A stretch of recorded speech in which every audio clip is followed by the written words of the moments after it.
জামাত এখন বিএনপিকে বিরোধিতা করতে যে এমন সব বক্তব্য দিচ্ছে যেগুলি আসলে তাদের গায়ের মধ্যে পড়ে, বরং বিএনপিকে এই অবস্থায় ভিলেন বানানো কোনোভাবেই উচিতই না। জামাত স্বৈরাচারের সঙ্গে রাতের বেলা আপোষ করে দিনের বেলা রাস্তায় নামেনি। কথাটা কি দাঁড়ালো? বোঝা যাচ্ছে যে জামাতের আমির ডাক্তার শফিকুর রহমান এটা বিএনপিকে ইঙ্গিত করে বলছে যে জামাত স্বৈরাচারের সঙ্গে রাতের বেলা আপোষ করে দিনের বেলা রাস্তায় নামে। কথাটা একটা গভীর তাৎপর্য আছে। তার মানে বিএনপির এই যে 28 অক্টোবরই চিন্তা করেন, সেই সমাবেশের উপরে, অর্থাৎ আমিডামি নির্বাচনের আগে 28 অক্টোবর মহাসমাবেশ, সারা দেশে কাঁপুনি ধরানো সেই সমাবেশ, মহাসমাবেশ, সেই মহাসমাবেশে পেছনে দিকে, পল্টনের পেছনের দিকে জামাত সমাবেশ করছিল, আর সামনে কাকরাইল পল্টন এলাকায় বিএনপি করছিল। সেই সমাবেশ পণ্ড করা হলো, টিয়ার গ্যাস মারা হলো, 2-3 জন মানুষও মারা গেল, কিন্তু জামাতের অনুষ্ঠান কিন্তু সমাবেশ শান্তিপূর্ণভাবে হয়ে গেল।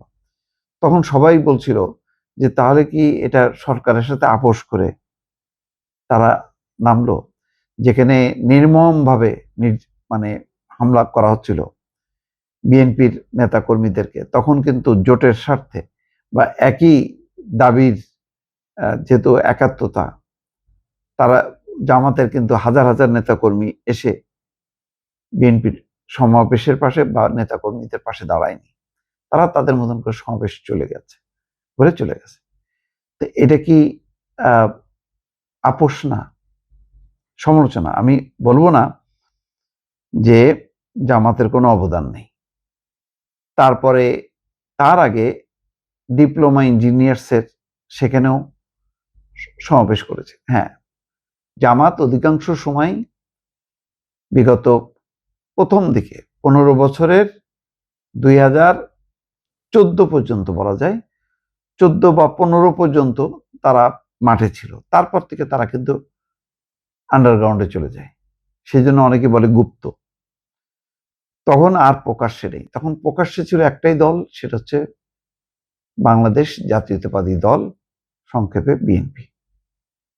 আরো কিছু কিছু রাজনৈতিক দল, কিন্তু জামাতকে আর কখনো দেখা যেত না। মানে স্বৈরাচারের পতনের আগে অন্তত বছর 8 থেকে 10 বছর জামাত কিন্তু ওই যে হাতে গোনা 1-2টা ছাড়া তারাই করেনি। রাজপথে লড়াই করেছে বিএনপি, শত শত নেতাকর্মী আহত নিহত হয়েছে। জামাতও হয়েছে। তিনি বলছেন 11 জন শীর্ষ নেতা সহ 1000 নেতাকর্মীকে ঠান্ডা মাথায় হত্যা করা হয়েছে। এটা সত্য। জামাতও প্রচন্ডভাবে ক্ষতিগ্রস্ত, তাদের নেতারা হত্যা করা হয়েছে, মানে তাদেরকে যুদ্ধাপরাধ করছে, ট্রাইব্যুনালের মাধ্যমে তাদেরকে সাজা দিছে, মানে ফাঁসি কার্যকর করছে। এইটা হলো বিচারিক হত্যাকাণ্ড আমি বলবো। সেই অর্থে এটা ঠিক আছে, এই তথ্যটা ঠিক। কিন্তু যে কথাটা শফিকুর রহমান বলছেন মারাত্মক কথা, যে তার মানে যত কার্যক্রম হয়েছে, রাজপথে যে লড়াই হয়েছে, মানে কোথায় হয়নি, সারা দেশে আমিরামি নির্বাচনের আগে রাজপথের লড়াই সারা দেশ জুড়ে হয়েছে, এবং একটার পর একটা মহাসমাবেশ হয়েছে। আর কি প্রতিকূল পরিস্থিতি, সেই প্রতিকূল পরিস্থিতিতে কিন্তু জামাত ছিল না, জামাত তখন আন্ডারগ্রাউন্ডে। তো এইগুলি সব, হ্যাঁ, তারা চেষ্টা করছে, বলছে অনুমতি নিতে হবে, অনুমতি নেওয়ার চেষ্টা করছে, চেষ্টা করেও তো লাভ হয়নি, সেখানে হামলা হয়েছে। আর সরকার দেখানোর চেষ্টা করছে যে আমরা অনুমতি দিলাম, কিন্তু সেই অনুমতি কি? বিকাল 5টায় সমাবেশ, দুপুর 2টা বা 3টার সময় অনুমতি দিল, যাতে না হইতে পারে, প্রস্তুতি না নিতে পারে। এটা নিয়ে প্রতিনিয়ত প্রশাসনের উপর, সরকারের উপর চাপ পড়ছে। বিশ্ববাসী দেখছে আন্তর্জাতিক যে সংগঠনগুলো তারাও বলেছে যে বাংলাদেশে মানে স্বাধীনভাবে মানে মত প্রকাশের স্বাধীনতা নেই, সভা সমাবেশের অধিকার নেই।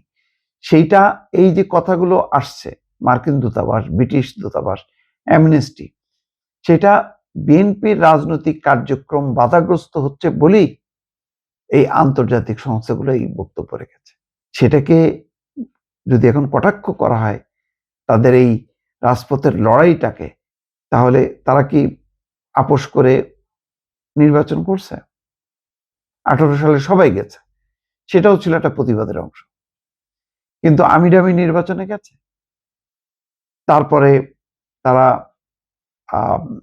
14 নির্বাচনে গেছে, যায়নি তো। বরং সবচেয়ে বড় অভিযোগ আছে এরশাদ স্বৈরাচারের বিরুদ্ধে। এরশাদ স্বৈরশাসন আমলে বিএনপি 9 বছরের নির্বাচনে যায়নি, কিন্তু আওয়ামী লীগের সাথে করে জামাত কিন্তু নির্বাচনে গিয়েছিল। মনে আছে সেই কথা? তাহলে কি সেটা স্বৈরাচারের সাথে আপোষ না? অনেক উদাহরণ দেওয়া যায়। সুতরাং এইগুলি কি জানেন, এখন যদি আপনি উপরের দিকে থুতু মারেন, সে থুতু কিন্তু আপনার মুখেই পড়বে। তো জামাত এখন বিএনপিকে বিরোধিতা করতে যে এমন সব বক্তব্য দিচ্ছে যেগুলি আসলে তাদের গায়ের মধ্যে পড়বে, এবং তারাও যে সত্যিকার অর্থেই যে তারা আপোষ করে, তারা সমঝোতা করে যে টিকে ছিল, এটা মানে ভুরি ভুরি তার প্রমাণ আছে।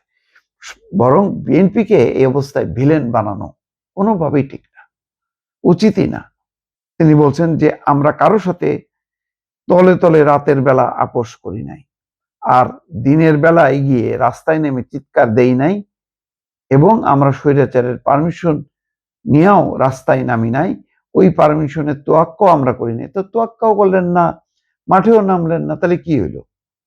তাহলে তো এই পলিসিটা যদি বিএনপি নিত, তাহলে তো মানে মোটামুটি স্বৈরশাসন আরো চলতে থাকতো। বরং বিএনপি মাঠে নেমে নেমে প্রমাণ করছে যে তারা তাদের গণতান্ত্রিক অধিকার প্রয়োগ করার চেষ্টা করছে, কিন্তু পারেনি। যার কারণে সমস্ত আন্তর্জাতিক সংস্থাগুলো দফায় দফায় বিএনপির সাথে মিটিং করছে, বিএনপির পাশে দাঁড়াইছে, বিএনপির পক্ষে বিবৃতি দিছে। এটা তো আন্তর্জাতিক একটা জনমত গড়ে উঠছে। আর আমি পালায়ে থাকলাম, লুকায়ে থাকলাম, মানে কোনো রাস্তায়ও নামলাম না। এটা হইল? এটা বলছেন যে ওই পারমিশনের তোয়াক্কা আমরা করি না, আমাদের যেটুকু সামর্থ্য ছিল দফায় দফায় তাই নিয়ে স্বৈরশাসনের প্রতিবাদে আমরা করছি। আপনারা যেভাবে করছেন ওইটা দিয়ে স্বৈরশাসনের পতন ঘটতো না। যাই হোক, পরে যখন নাকি ডাক আসলো তখন জামাতও অংশ নিল, বিএনপি অংশ নিল, সবাই মিলে। এখন সবাই মিলে একটা পরিবর্তনের পর এখন যেহেতু বিএনপি ক্ষমতায়, সেজন্য তাদেরকে ভিলেন বানানোর জন্য যেই তথ্যগুলো জামাতের আমির উপস্থাপন করছেন, এইটা খুবই দুঃখজনক, দুর্ভাগ্যজনক।